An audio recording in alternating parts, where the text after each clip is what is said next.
நேற்றைய நாள் முழுவதுமே தென் மாவட்டங்களில் குறிப்பாக 4 மாவட்டங்கள் கன்னியாகுமரி, நெல்லை, தென்காசி, தூத்துக்குடி கொட்டி தீர்த்த கனமழை இன்றும் அதே நிலையில் இருக்கிறது. 4 மாவட்டங்களுக்கு இன்றும் ரெட் அலர்ட் விடுக்கப்பட்டிருக்கிறது. இன்றும் சில இடங்களில் அதி கனமழை பெய்யக்கூடும் அப்படின்ற தகவலை தெரிவித்திருக்கிறது வானிலை ஆய்வு மையம். இன்றும் இந்த 4 மாவட்டங்கள் மிக கடுமையான பாதிப்புகளை ஏற்கனவே சந்தித்திருக்கக்கூடிய சூழலில் மழையை எதிர்கொண்டிருக்கிறது.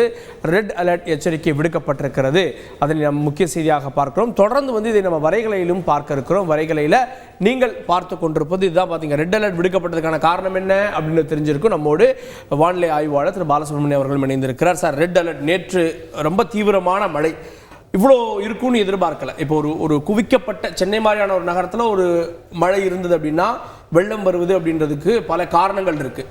அடுக்குமாடி குடியிருப்புகள் இல்லை சுற்றுப்புறங்கள் ரொம்ப குறைவாக இருக்கும்.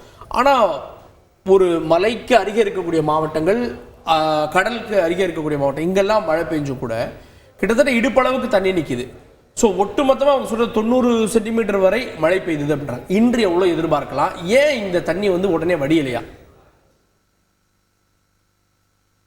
அங்கே அந்த மாவட்டங்களில் மழை பெய்தால் அந்த ஆறுகளின் மூலமாக தான் அது தாமிரபரணி ஆறு வழியாக தான் அது கடலுக்கு போய் சேர வேண்டும்.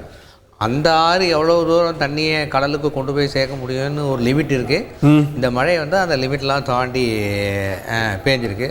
அதனால் மெல்லத்தான் அது ஒரு 2 நாள் ஆகும் முழுவதுமாக நீர் வடிவதற்கு. சென்னைக்கு வந்தப்போ கூட நம்ம புயலுடைய எஃபெக்ட் 18 மணி நேரம் அங்கே இருந்துன்றோம். பட் இது மேலடுக்கு சுழற்சினால இவ்வளோ பெரிய பாதிப்பு ஏற்படுது. இதே மாதிரி நிகழ்வது எனக்கு தெரிஞ்சு இதுதான் முதல் முறை. ஆமாம், அதாவது ஒரு புயல் இல்லாமல் இவ்வளோ மழை வந்தது இதுதான் முதல் முறை. என்னுடைய சிற்றறிவுக்கு எட்டிய வகையில் நீங்கள் ஓவரால் இந்த ஃபீல்டில் இருந்திருக்கீங்க, உங்களுக்கு தெரிஞ்சு 1992 அப்பையும் புயல் வரல. இந்த இடத்தை தாண்டி போன பிறகுதான் புயல் ஆயிடுச்சு. அந்த சமயத்தில் திருநெல்வேலி காக்காட்சியில் 96.5 சென்டிமீட்டர் மழை பெய்ததை நாம் பார்த்துருக்குறோம். அதே போல் இந்த முறையும் இங்கே நல்ல மழை பெய்திருக்கிறது. இன்றைக்கு மழை குறையக்கூடும். ஆனாலும் கனமழை ஒரு சில இடங்களில், அதிகனமழை ஓரிரு இடங்களில் பெய்வதற்கான வாய்ப்பு இன்னமும் இருக்கிறது. ஓகே, இப்போ நம்ம பார்த்துடலாம். இன்று மதிய நிலவரம் ராஜபாளையத்தை சுற்றி தான் இது இருக்க போகிறது. ராஜபாளையம், நெல்லை, கோவில்பட்டி, கடையநல்லூர், ஜாக்கிரதை, திருவனந்தபுரம், அங்கே கேரளாவில் ராஜபாளையம். இப்போ நம்ம பார்த்தோம் சதுரகிரி சுந்தரமகாலிங்கம் கோயில்லாம் பார்த்தோம். நெல்லையை பொறுத்த வரைக்கும் இன்று இரவும் கூட மழை இருப்பதற்கான வாய்ப்பு இருக்கிறது. பாருங்க, நெல்லை மாவட்டம், கன்னியாகுமரி மாவட்டம் ரொம்பவுமே கவனமாக இருக்கணும். மதுரையில் கூட மழை இருக்கிறது. மேலே தேனி மாவட்டத்தில் இன்று பள்ளிகளுக்கு விடுமுறை கொடுத்திருக்காங்க, அங்கேயும் மழை இருக்கிறது. இப்போது நீங்கள் பார்ப்பது ஒரு இயல்பான நிலை, லேசான சாரல் மழை பெய்ய வேண்டும் என்றால் நாளைய தினம் மதியம் 1 மணி. ஸோ நாளைய தினம் வரை இந்த மாவட்டங்களில் மழை, தீவிரமான மழை இல்லைனாலும் அங்கங்கே சிறு சிறு மழை இருப்பதற்கான வாய்ப்பு இருக்கிறது. இது இங்க இருக்கிற இந்த சுழற்சி, எஸ் சார், இந்த காற்று சுழற்சி இது இந்த பக்கம் நகரணும். ஓகே, இது அரபிக்கடலுக்குள்ள போகும். ஆமா, இந்த பக்கம் நகரும் போது தான் அங்க மழை குறையும். ஓகே, ஸோ இது இங்கே நகர்வதற்கு எவ்வளோ டைம் எடுத்துக்கிறோம்? ஏன்னா புயல் கிடையாது. இது நேற்று இலங்கைக்கு மேலே இருந்தது. இலங்கையிலேருந்து நகர்ந்து அது இங்கே வந்திருக்கு.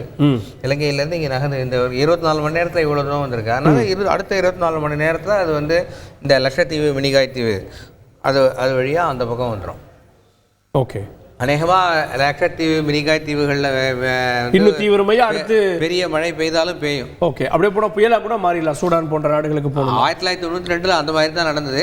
புயலாக மாறி அது ரீகர்வேச்சர் ஆகி கர்நாடகா கோஸ்ட்டுக்கு வந்தது. அதுக்கும் கூட வாய்ப்பு இருக்கு. இந்த முறை அதே போல வாய்ப்பு இருப்பதாக கணினி வழிகாட்டுதல்கள் சொல்லவில்லை.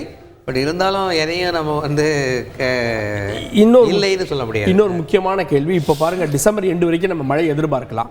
சென்னைக்கு நம்ம பார்த்தோம், வட மாவட்டத்தில் இருக்கிறது. சென்னைக்கு வந்தது, சவுத்தில் வந்தது, டெல்டா மாவட்டங்களையும் மழை இருந்தது. மற்ற மாவட்டங்களில் அடுத்த ஸ்பெல் வருமா? இதே போன்ற நிலை தான் இப்போ பாருங்க, ஒட்டுமொத்த தமிழ்நாட்டில் பார்த்துட்டு இருப்பாங்க. சென்னை 4 மாவட்டங்களுக்கு தீவிரமான மழை வந்தது. இப்போது 4 மாவட்டங்களில் தீவிரமான மழை இருக்கிறது. நம்ம மாவட்டத்துக்கு இதே போல வருமான்ற கேள்வி இருக்கும். இந்த ஆபத்து இருக்கிறதா? இன்றைக்கு தேதி 18 இல்லையா?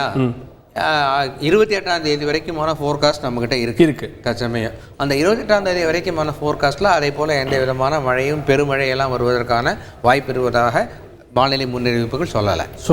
ஸோ இப்போ இதோட நமக்கு வந்து வடகிழக்கு பருவமழை பெருமளவு குறைஞ்சிருச்சு. ஸோ இப்போ இந்த முறை நமக்கு 2 டிசாஸ்டர், வட மாவட்டங்களில் 4, தென் மாவட்டங்கள் 4 அப்படின்னு தான் பார்க்க வேண்டியிருக்கிறது. இந்த மழை அவ்வளோ சீரியஸாக இருக்கிறது. மழையினுடைய மீட்பு பணிகளும் தொடர்ந்து வருகிறது. அடுத்தடுத்த விவரங்களை வழங்குவதற்கு காத்திருக்கும். செய்திகளை உடனுக்குடன் தெரிந்து கொள்ள உடனே சப்ஸ்கிரைப் பண்ணுங்க.